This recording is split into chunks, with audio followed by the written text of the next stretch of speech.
Hi friends, this is Venkat from VLR training. ఈ వీడియోలో మనం పైథాన్లో వేరియబుల్స్ని ఏ విధంగా డిక్లేర్ చేస్తామో చూద్దాం. So variables as labeled boxes where you store data for later use in your program. Okay, they act as names that refer to the specific value in a memory. So మనకి వేరియబుల్స్ని declare చేసినప్పుడు మెమరీలో specific లొకేషన్కి ఆ variable name తోటి location అనేది save అయి ఉంటుంది. అందులో మనకు కావాల్సిన వాల్యూని సేవ్ చేసుకుంటాం. అది మన ప్రోగ్రాంలో ఫ్యూచర్లో అవసరం వచ్చినప్పుడు ఆ వేరియబుల్ నేమ్ తోటి ఆ వాల్యూని అట్రాక్ట్ చేసుకుంటాం అనమాట. Okay, so variable naming rules ఏముంటాయంటే, ఇక్కడ నార్మల్గా పైథాన్లో మనం వేరియబుల్ నేమ్స్ని స్మాల్ లెటర్స్ తోటే డిక్లేర్ చేస్తాం. ఎగ్జాంపుల్ ఇక్కడ చూడండి, నేమ్ అనేది ఒక వేరియబుల్. ఓకే, సో ఇక్కడ నేమ్ అని డిక్లేర్ చేస్తాం. అలాగే ఏజ్ అనేది ఒక వేరియబుల్. ఏజ్లో మనం ఏం సేవ్ చేసాం 30. Okay, is under score active. Okay, మనకు ఒక్కొక్కసారి స్పెషల్ క్యారెక్టర్ వాడాలనుకుంటే అండర్ స్కోర్ మాత్రమే వాడతాము. ఇక్కడ పైథాన్ అనేది కేసు సెన్సిటివ్ లాంగ్వేజ్. అంటే ఇక్కడ నేమ్ ఈక్వల్స్ టు ఎల్ఐసి అని ఇచ్చాం కదా, ఈ నేమ్ బదులు క్యాపిటల్ NAME అని ఇచ్చాం అనుకోండి, ఆ వేరియబుల్ నేమ్ వేరు, ఈ వేరియబుల్ నేమ్ అనమాట. Okay, dynamic typing. Python automatically determines the variable data type based on the assign value. అంటే సి లాంగ్వేజ్లో అయితే ఏం చేస్తాం, వేరియబుల్ ఇప్పుడు మనం ఇంటిజర్ నెంబర్ సేవ్ చేయాలంటే ఇంట్ A = 10 అంటాం. ఓకే, ఇంట్ అంటాం అనమాట. కానీ ఇక్కడ మనం ఆటోమేటికల్గా డిటర్మైన్ చేసుకుంటుంది పైథాన్. అంటే మనం ఇక్కడ వేరియబుల్ టైప్ని అంటే డేటా టైప్ని మనం మెన్షన్ చేయాల్సిన అవసరం లేదు.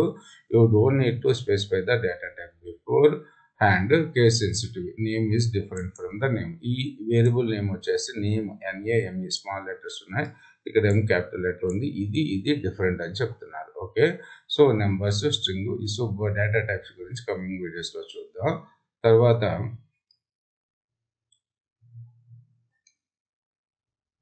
సో ఒకసారి ఒక కోడ్ రాసి చూద్దాం.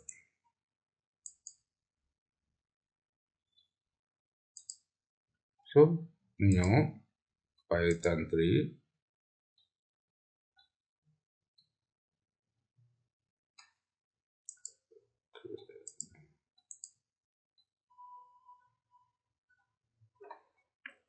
సో జూపిటర్ స్టార్ట్ చేసలేదు, అందుకని మనకి ఎర్రర్ వచ్చింది. ఇక్కడ దీనికి వేరియబుల్స్ అని నేమ్ ఇద్దాము. ఓకే, సో నేను నేమ్ అనే వేరియబుల్ని క్రియేట్ చేస్తున్నాను. Okay, NAME name equals to Venkat. Okay, shift enter. So ఇప్పుడు నేమ్ను ప్రింట్ చేయాలనుకుంటున్నాను, జస్ట్ నేమ్ అని కాల్ చేస్తున్నాను. So shift enter.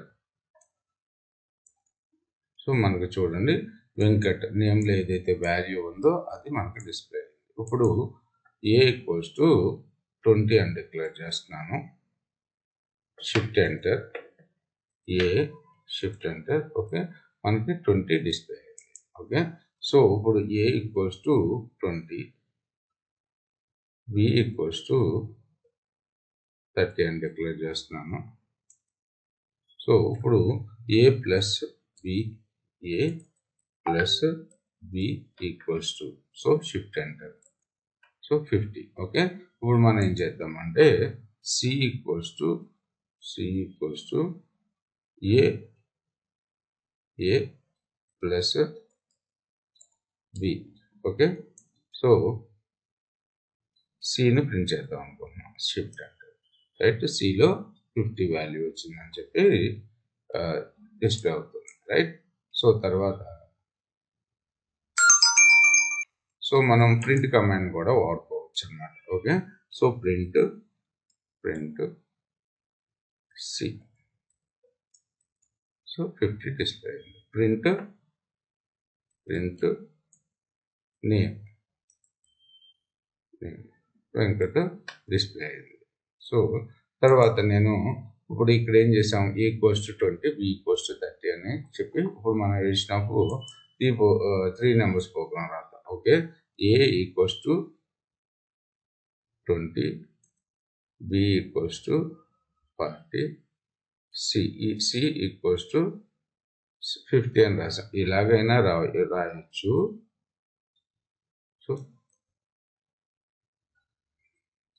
D equals to sum equals to A plus V plus C.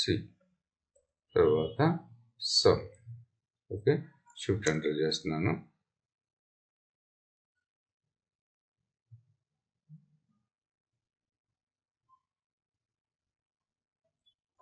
Okay, some అని print చేస్తున్నాను.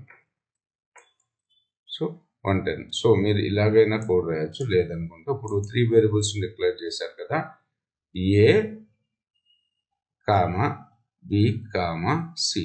So equals to 30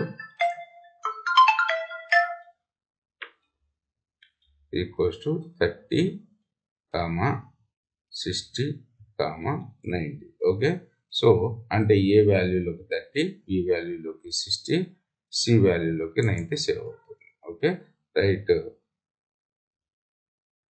Z equals to A plus B plus C. జెడ్ను ప్రింట్ చేస్తున్నాను. So 180 display. So ఈ విధంగా వేరియబుల్స్ని at a time declare చేసుకోవచ్చు. Okay, ఇప్పుడు నేను ఇదే కోడ్ రాద్దాం. ఓకే,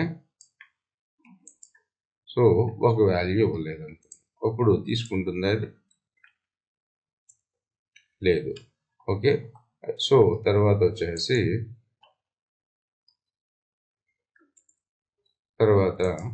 నేను క్యాపిటల్ ఏ అని చెప్పి టైప్ చేసి ఎంటర్ చేస్తాను. So name error. So cell in 18 line 1 name A is not defined అని చెప్తుంది. ఇక్కడ నేమ్ అనే వేరియబుల్కి ఏమో అసైన్ చేశాను, వెంకట్ని అసైన్ చేశాను కదా. సో ఇప్పుడు NAME క్యాపిటల్ NAME అని ఇచ్చాను. అంటే ఇక్కడ నేమ్ ఈజ్ నాట్ డిఫైన్డ్ అని వస్తుంది. ఇక్కడ మనం గుర్తుపెట్టుకోవాల్సింది ఏంటంటే ఈ పైథాన్లో నేమ్స్ అనేవి case sensitive. Okay, variable names అనేవి case sensitive. Thanks for watching this video.